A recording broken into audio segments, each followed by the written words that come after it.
Senin siang itu, jalan kecil di kawasan Pasar Banjaran, Bandung, mendadak macet. Sebuah razia mendadak digelar oleh 3 orang polisi berseragam lengkap. Namun, warga sekitar mulai curiga. Tidak ada papan razia resmi. Tidak ada satupun petugas dishub. Dan yang lebih mencurigakan lagi, hanya kendaraan tertentu yang diberhentikan, terutama milik anak muda dan perempuan. Di antara mereka, seorang siswi SMA bernama Tiara Prameswari sedang dalam perjalanan pulang sekolah. Ia baru selesai mengikuti lomba debat antar pelajar di kecamatan. Masih mengenakan seragam putih abu-abu, Tiara mengendarai motor metik pemberian almarhum ayahnya, lengkap dengan helm dan surat-surat. Namun begitu melewati pos razia, seorang polisi berperawakan besar dengan nada tinggi langsung melambaikan tangan. "Minggir dulu, Dek. Kamu tadi ngebut ya?" Tiara langsung menepi, menurunkan standar motornya. "Enggak, Pak. Saya pelan kok. Ini surat-suratnya lengkap." Ia menyerahkan SIM dan STNK dengan sopan, tapi pria itu, Bribka Roni, malah tersenyum sinis. "Lengkap? Tapi kamu tahu nggak, sekarang ada peraturan baru. Plat kamu ini harusnya udah ganti. Kalau nggak, dendanya bisa 2 juta rupiah." Tiara mengerutkan dahi. "Setahu saya belum, Pak. Saya baru bayar pajak bulan lalu." Roni menatap 2 rekannya, lalu mendekat. Suaranya dipelankan, "Gini aja, biar nggak ribet, kamu bayar sini aja. 2 juta. Nanti urusannya selesai." Tiara tercekat. "Tapi saya nggak punya uang segitu, Pak." Roni bersedekap. "Kalau nggak bisa bayar, motornya saya tahan. Kamu jalan kaki aja, biar kapok." Orang-orang yang lewat hanya melirik, tak ada yang berani bicara. Tiara gemetar. Tapi bukan karena takut, karena marah. Ia sadar, ini bukan razia resmi. Dan ia tahu betul hak-haknya. Ia mengeluarkan ponsel, diam-diam menyalakan kamera. "Pak, boleh saya minta identitas Bapak? Karena ini bukan razia resmi dan saya punya hak untuk dokumentasikan. Saya akan laporkan ke Propam." Wajah Bribka Roni langsung berubah. "Kamu ngajarin saya hukum? Kamu pikir kamu siapa? Hah?" Tiba-tiba, ia merampas ponsel Tiara. Seketika itu juga, suasana berubah panas. Tiara melangkah maju. "Jangan sentuh HP saya, Pak. Itu bukti pemerasan." Bribka Roni mendorong bahunya keras hingga Tiara hampir jatuh. Tapi dia segera bangkit. "Semua rasa takutnya lenyap. Kalau Bapak pikir saya anak kecil yang bisa dibungkam, Bapak salah besar." Warga yang tadi dia mulai mendekat. Beberapa mulai merekam. Tapi yang mengejutkan semua orang, bukan videonya, melainkan gerakan Tiara selanjutnya. Dengan refleks luar biasa cepat, ia melompat maju dan melakukan swipe ke kaki Bribka Roni, teknik dasar dari pencaksilat. Bribka Roni terjatuh ke trotoar dengan keras. 2 rekannya kaget dan mundur, warga yang menonton bersorak kaget. Seorang ibu berteriak, "Anaknya juru silat, tuh! Hebat!" Tiara berdiri tegap di depan motor kesayangannya. Nafasnya cepat, tapi matanya tenang. "Saya sudah lama dia melihat polisi seperti kalian, Pak. Hari ini cukup." Bribka Roni mengerang di lantai, malu sekaligus syok. Wajahnya merah. Sementara 2 rekannya malah kabur pelan-pelan dari lokasi, warga langsung mengerumuni Tiara. Beberapa memujinya, beberapa langsung mengunggah video insiden itu ke media sosial. Dalam hitungan menit, tagar "polisi minta duit" dan "Tiara lawan pemalak" mulai trending.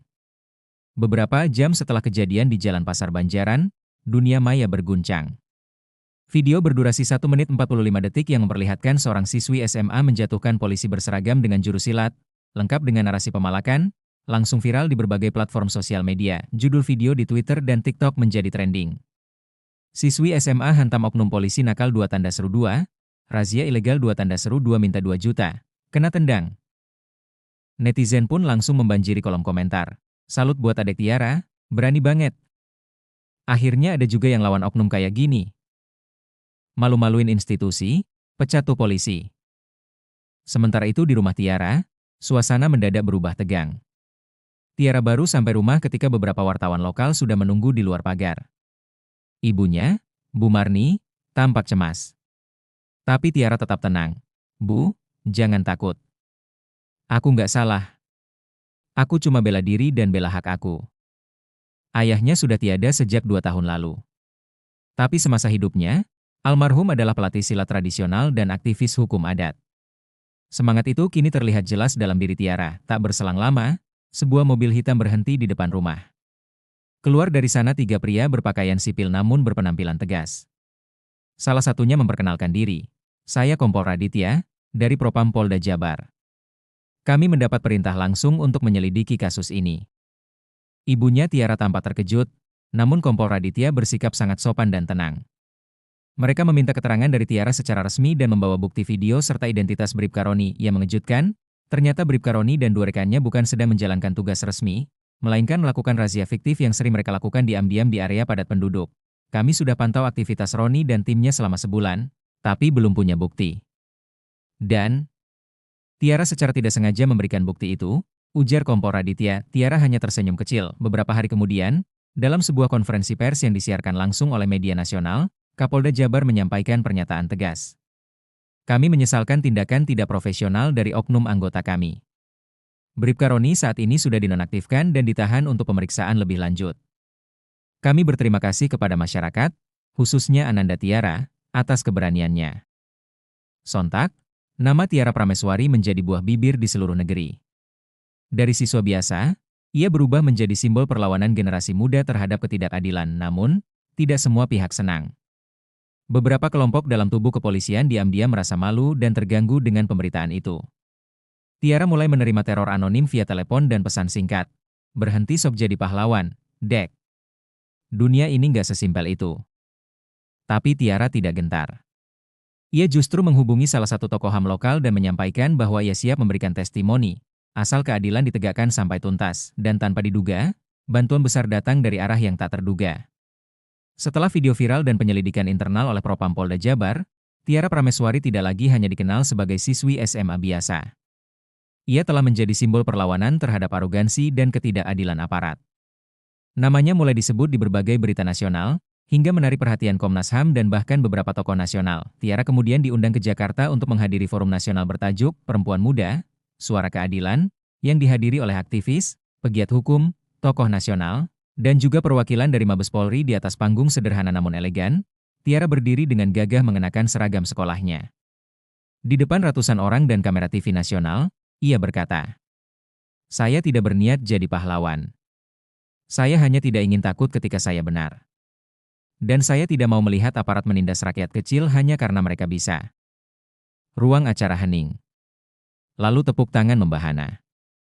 Sorot kamera berkedip tak henti. Bahkan seorang jenderal polisi yang hadir, terlihat mengusap mata saat mendengar pidato singkat Tiara. Simbol benturan perkembangan KSUE sementara itu, Bribka Roni, oknum polisi yang memalak Tiara, resmi dipecat tidak hormat dan dijatuhi hukuman penjara internal selama 1 tahun 8 bulan setelah terbukti melakukan razia fiktif, pemerasan, dan pelanggaran etik berat. Dua rekannya juga dijatuhi sanksi serupa. Polda Jabar menyampaikan permintaan maaf secara terbuka melalui media dan mengakui bahwa tindakan Tiara membuka jalan bagi reformasi kecil dalam sistem internal mereka. Perisai 2 perlindungan dan masa DPAN karena mulai mendapat ancaman dari pihak-pihak tak dikenal. Komnas HAM menyediakan perlindungan hukum dan psikologis untuk Tiara dan keluarganya. Bahkan, sebuah lembaga pendidikan di luar negeri memberikan beasiswa penuh untuk Tiara, jika ia ingin melanjutkan pendidikan hukum atau hubungan internasional. Namun Tiara punya rencana lain. Saya ingin jadi polisi. Tapi bukan polisi yang takut atasannya. Saya ingin jadi polisi yang berani melindungi rakyat, walau sendirian. Kalimat itu viral. Ribuan komentar memenuhi jagat media sosial. Banyak yang mendukung dan mendorongnya agar kelak masuk Akademi Kepolisian. Medali emas militer 2 akhir yang TRBUK. Beberapa bulan setelah kejadian itu, Tiara kembali ke rutinitas sekolah. Meski kini dia lebih dikenal dan sering diundang berbicara, dia tetap duduk di kelas paling belakang, membaca buku hukum, dan tak pernah lepas dari latihan silat warisan almarhum ayahnya. Di dinding rumahnya, tergantung bingkai kecil bertuliskan, "Kebenaran kadang tidak punya suara, sampai seseorang berani bicara." Dan bagi banyak orang di negeri ini, suara itu adalah suara Tiara. Tanda centang putih tebal TAMAT. Terima kasih telah mengikuti kisah ini. Jika kamu ingin kelanjutannya, misalnya Tiara masuk Akpol, atau melawan sistem korup lainnya, cukup bilang saja.